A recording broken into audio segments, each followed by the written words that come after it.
What if the discomfort you're feeling right now isn't an attack, but an invitation?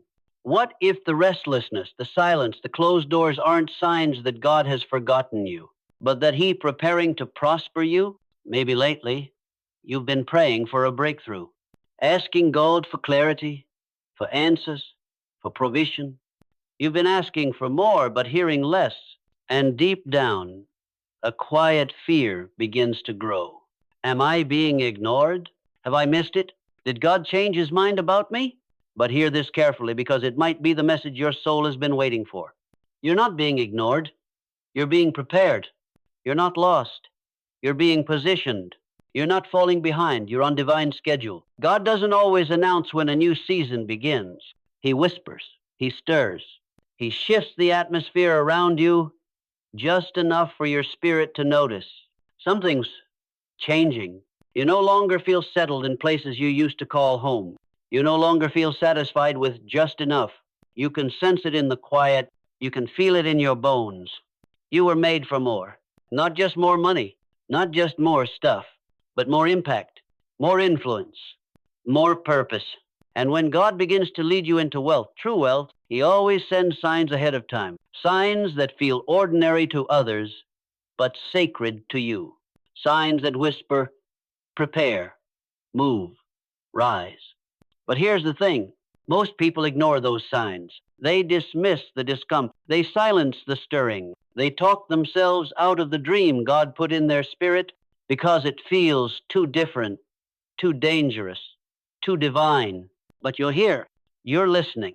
And something inside you is leaning in. So today, I want to walk with you through 10 sacred signs that God may be using right now to guide you toward your next season. These signs are not random. They are not coincidences. They are invitations from heaven to earth calling you forward. And if you listen closely, if you'll open your eyes, your ears, and your heart, you may begin to realize you're not just praying for wealth.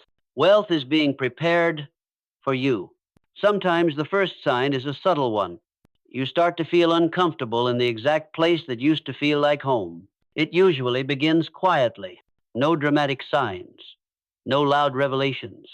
Just discomfort. You wake up one day and realize the things that used to satisfy you no longer do.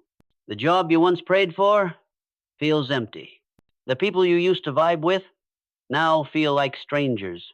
The routines that once gave you comfort now feel hollow, even suffocating.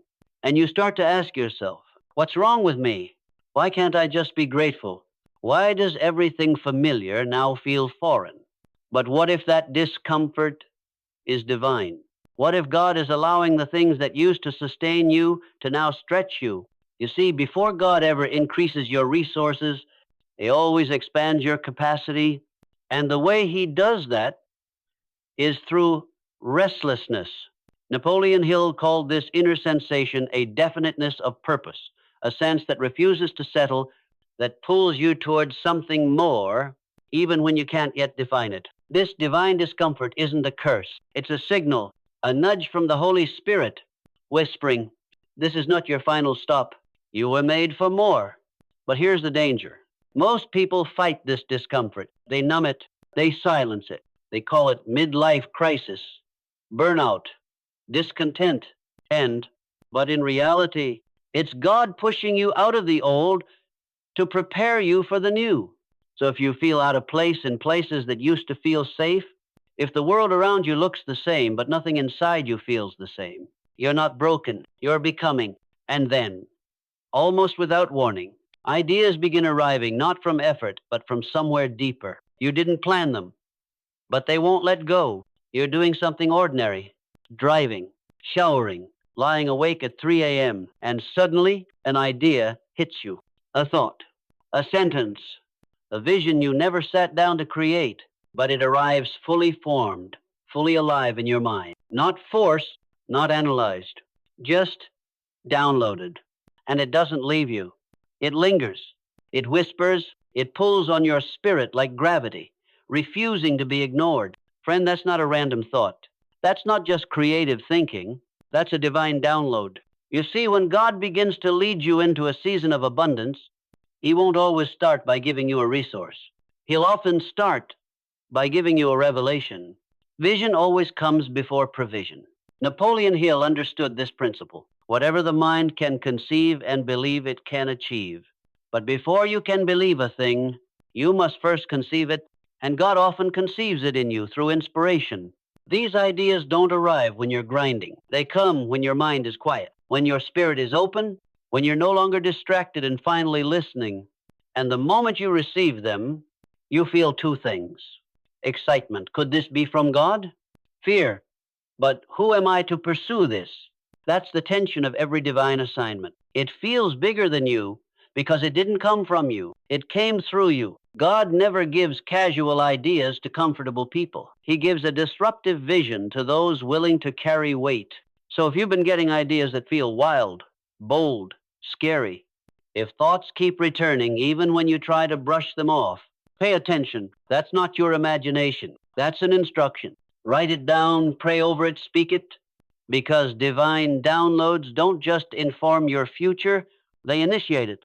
Just when you think you're on your own, the right people begin to appear, not forced, not expected, but undeniably placed.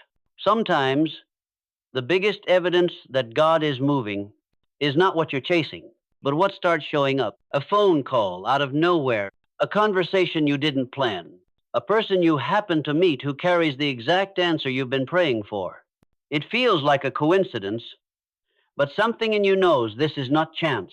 This is alignment. Because when God is leading you to a new season, especially one involving purpose and wealth, He rarely sends you alone. He sends confirmation. He sends a connection. He sends people. And these people don't flatter you, they stretch you. They carry clarity, opportunity, and encouragement. They activate something in you, something that's been dormant. You weren't even looking, but they found you. You didn't ask for the moment, but it opened anyway. Napoleon Hill called this definiteness of purpose allied with intelligent direction. In other words, when your inner world aligns with a clear purpose, the outer world begins to cooperate with divine timing. But here's the thing. These alignments often show up in subtle ways. A mentor who drops a single sentence that unlocks your confusion. A stranger who says exactly what your soul needed to hear. An open door that comes just after a painful closed one. Most people miss these signs not because they're blind, but because they're distracted. They're so busy looking for what they lost, they miss what's being offered. When God is preparing you for wealth, He doesn't just develop your mind, He develops your network. Not in the worldly sense, but in divine sequence. He aligns people to walk with you. He aligns moments that position you. He aligns timing that you couldn't have manufactured no matter how hard you tried. So if lately you've been experiencing random encounters that feel a little too specific, if you've been thinking, why did I meet this person now in this way? Lean in, pay attention. These aren't just connections. They're assignments. And the more aligned you become internally, the more aligned everything else around you starts to move. The right people, right time, right doors. Not because you forced it, but because you're finally in a position to receive it. You notice something shifting inside. You're no longer obeying to get a result. You're obeying because your spirit knows it's right. There comes a point in your journey when you stop asking, what do I get if I obey? And you start asking, who do I become if I do? That shift from outcome-driven to obedience-driven is a sign of deep spiritual maturity, and it often happens right before God releases you into more. You stop needing constant confirmation. You stop bargaining with God. You stop measuring His faithfulness by how fast your prayers get answered. Instead, you begin to obey even when it doesn't make sense. You begin to trust even when there's no evidence. You begin to move forward not because of what you see, but because of who you know. Napoleon Hill said, faith is the head chemist of the mind. When faith is blended with purpose, desire, and action, it becomes a force. But the force is only activated when you walk. Not think, not wish, walk. This kind of spiritual maturity is costly because it means obeying without applause. It means trusting when no one else understands your decision. It means saying yes when everything in your flesh wants to say wait. It means doing the right thing, even when the right thing doesn't reward you immediately. But here's what most people miss. Before God can trust you with wealth, He tests you with instruction. The question is never just, can you believe more? The deeper question is, can you obey in less? Because God isn't looking for someone who's just hungry for a breakthrough. He's looking for someone he can entrust with blessing without them forgetting where it came from. Maturity is the soil where favor takes root, not perfection, not performance, obedience. So, if lately you found yourself choosing character over convenience, if you've been walking in alignment without seeing immediate rewards, if you've stopped asking, "What's in it for me?" and started asking, "God, is this what you want?"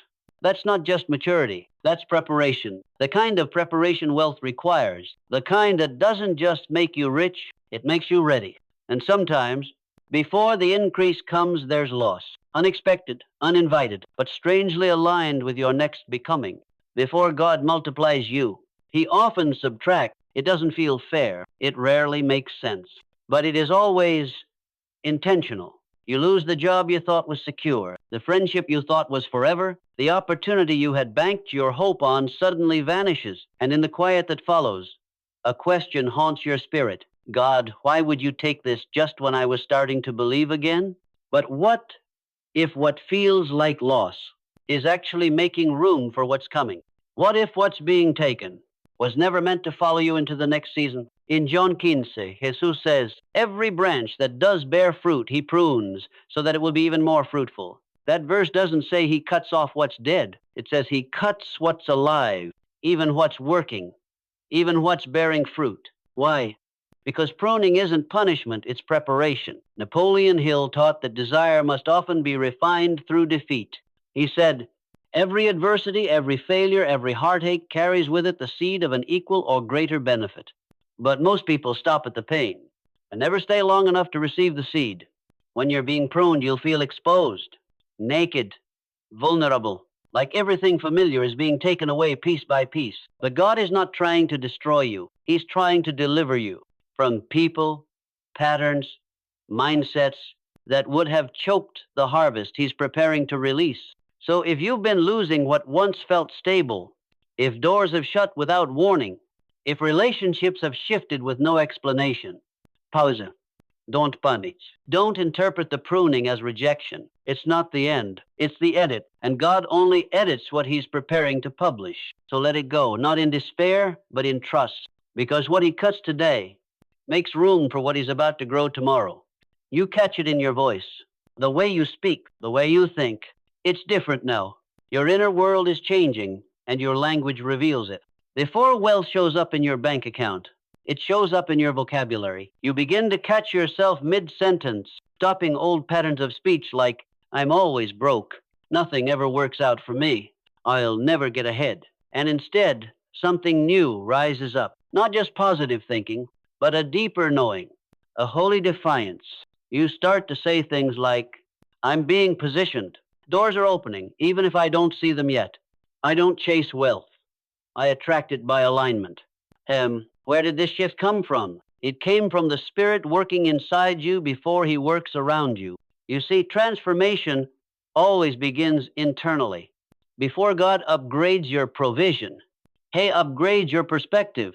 Napoleon Hill said, "Autosuggestion is the agency of control through which an individual may voluntarily feed his subconscious mind on thoughts of a creative nature." In other words, the words you speak repeatedly become the beliefs you build your life on. And when God is preparing you for a new season, He begins by rewiring your internal language. You stop speaking lack. You stop agreeing with limitation. You stop reinforcing victimhood, not because you're ignoring reality, but because you've chosen to align with a higher truth. Words are spiritual instruments. They don't just describe, they design. And when your speech changes, your choices follow, your posture shifts, your expectations rise. You begin to carry yourself as someone who is ready for more, even if nothing on the outside has changed. Yet, that's the evidence. Not money in the account, not applause from others, but the quiet, steady discipline of someone who speaks by faith, not by fear, who blesses their process even before they see the promise. So if you've noticed your words changing, your declarations shifting, your thoughts confronting old strongholds, that's not hype, that's healing. That's the Holy Spirit renewing your mind and preparing your spirit to carry what your hands are about to hold. Strangely, you start giving before you feel ready, before the overflow, not because you have much, but because you sense what's coming. This one feels irrational at first. You're believing for more, yet somehow you feel prompted to give before you receive. And not just money. You begin to give time, give wisdom, give encouragement, give support, even when your own life still feels uncertain. The world says, give when you have extra. But the Spirit whispers, give when you have expectation. Because in the kingdom, giving is not a reaction, it's a prophetic declaration. It says, I believe abundance is coming, so I'm acting like it's already here. Napoleon Hill taught, giving opens the way for receiving. A closed hand cannot grasp opportunity. And that principle echoes a deeper spiritual truth. God doesn't bless the tight-fisted, he blesses the faith-led. When God is preparing to release wealth into your life, he often begins by testing your relationship with it, not through riches, but through lack. Will you trust him enough to release what feels small? Will you give with joy even when you're still waiting for breakthrough? Because generosity is not just an act. It's a mindset. It's a sign that money is no longer your master, but your servant. It's easy to give when everything is overflowing. But when you give from a place of trust, from a place of not enough, you're speaking into your future. You're saying, I don't give based on what I see. I give based on what I believe. That's not recklessness. That's revelation. Because every seed, financial, emotional, spiritual, carries a message. And God watches how you handle the seed before he sends the harvest. So if you felt led to give lately, to sow even in your own season of waiting, you're not being irresponsible. You're being prepared. You're showing heaven that you're ready, not just to receive wealth, but to handle it with open hands and a willing heart. You no longer chase noise. You crave wisdom, the kind that reshapes your decisions, not just your emotions. There's a shift that happens. When God is preparing you for something greater, you stop chasing noise and start craving depth. You no longer feel drawn to shallow content. You're not satisfied with quick tips or empty motivation. Instead, something in your spirit begins to crave wisdom. Not just fact, not just how to, but the kind of wisdom that transforms how you see, how you choose, and how you lead. That's not a coincidence. That's a signal. Because when God is preparing you for wealth, he doesn't just enlarge your territory. He deepens your roots. Napoleon Hill taught, knowledge is only potential power. It becomes power only when it is organized into definite plans of action. And God takes it even further. He doesn't just give knowledge, he gives understanding. He gives discernment. That means you're no longer looking for the fastest solution. You're asking, what's the wise thing to do? And here's the key. Wisdom isn't always loud. It whispers. It requires you to slow down, listen, reflect. That's why this hunger often feels isolating. Because while others are entertained, you're studying. While others are distracted, you're learning. While others are consuming, you're cultivating. It's not about pride. It's about preparation. God knows the weight of wealth, and he won't send it to someone who won't steward it wisely. So he births in you a desire to grow, not just in skill, but in soul. You begin to value delayed gratification. You seek counsel. You reread books that once felt irrelevant, now they feel like lifelines. And more than anything, you begin to recognize the quality of your outcomes will never rise above the quality of your mindset. So if you've been feeling an unusual pull toward Scripture, if you've started journaling again, if you found yourself drawn to wisdom teachers, not trendsetters, pay attention. That hunger isn't random. It's proof that heaven is preparing you, not just to walk in wealth, but to carry it with clarity, humility, and legacy. There's a new strength inside you. You still feel fear, but you move anyway. You stop choosing easy and start choosing right. One of the clearest signs that God is preparing you for more isn't just what you dream about. It's what you're willing to endure. At some point, the version of you that avoided difficulty begins to disappear. You stop looking for shortcuts. You stop postponing hard conversations. You stop praying for the pressure to end and start praying for the strength to rise inside it. You begin to realize, if I want to walk in purpose, I have to stop negotiating with comfort. And Napoleon Hill made it clear, strength and growth come only through continuous effort and struggle. But more importantly, Scripture tells us, endure hardship as discipline. God is treating you as his child. Hebrews 12:7. In other words, the pain isn't proof that you're off course. It's often the process of your promotion. This doesn't mean you stop feeling fear, but it means you stop letting fear make the final decision. You take the phone call, you write the plan, you apply for the opportunity. You leave the place you've outgrown. You take the step even when your voice is trembling. This shift from hesitation to holy courage is not personality. It's spiritual maturity. It's you aligning your body and mind with what your spirit already knows. I was not built for comfort.